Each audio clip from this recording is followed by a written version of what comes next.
আসসালামু আলাইকুম, সবাই কেমন আছেন? আজকে মা বলল যে কুমড়োর শাক দিয়ে ডাল দিয়ে রান্না করবে। তা খেতে নাকি অনেক মজা, তাই তো চলে এলাম খেতে। মা বেশ কিছু কুমড়োর ডোকা কেটে নিচ্ছে, তারপরে এগুলো এক এক করে রান্নার উপযোগী করে ছোট ছোট করে কেটে নিচ্ছে। আমার ভাগ্নি সহ কাটছে যেন একটু তাড়াতাড়ি হয়।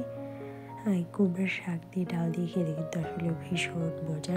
যারা খাননি তারা অবশ্যই কিন্তু ট্রাই করবেন, আর যারা খেয়েছেন কমেন্ট করে জানাবেন।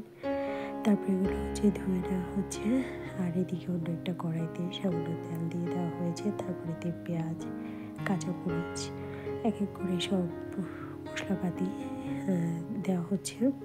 তারপরে এগুলো একটু নেড়ে নেওয়া হচ্ছে। এখানে মশলাগুলো কষে এসেছে, তারপর সামান্য একটু পানি দিয়ে দেওয়া হলো। তারপর আরও কিছুক্ষণ রান্না করে নেওয়া হচ্ছে যাতে মশলাটার কাঁচা গন্ধটা ভালো করে চলে যায়। তারপর এতে কিছু ডাল দিয়ে দেওয়া হলো। আসলে এটা মসুর ডাল দিয়ে রান্না করা হবে, তাই মসুর ডালগুলো দিয়ে দিচ্ছে। মসুর ডালগুলো মশলার সাথে ভালো করে কষিয়ে নিচ্ছে এক এক করে। তারপর হচ্ছে মশলাগুলো যখন কষে আসছে এবং হচ্ছে ডালের সাথে খুব ভালোভাবে কষে গিয়েছে, তারপরে এক এক করে পানি দিয়ে দেওয়া হচ্ছে। কিছুটা পানি দিয়ে একটু হালকা রান্না করে দেওয়া হবে যাতে ডালগুলো ভালোভাবে কুক হয়ে যায়। ডালগুলো ফুটে উঠেছে, পানিতে বরফ চলে আসছে। তারপর হচ্ছে যখন একটু হয়ে আসবে, ডালগুলো পুরোপুরি সিদ্ধ হবে না, অর্ধ সিদ্ধ হবে। অর্ধ সিদ্ধ হয়ে আসার পর যে কুমড়োর শাকগুলো দিয়ে দেওয়া হবে। এখানে কুমড়োর শাকগুলো কিন্তু আগে একটু ভাপিয়ে নেওয়া হয়েছে যাতে এর একটা যে গন্ধ আছে সেটা চলে যায়, এবং হচ্ছে রান্না করতে যাতে তাড়াতাড়ি হয়ে যায় সেজন্য আগে হালকা একটু ভাপিয়ে নেওয়া হয়েছে।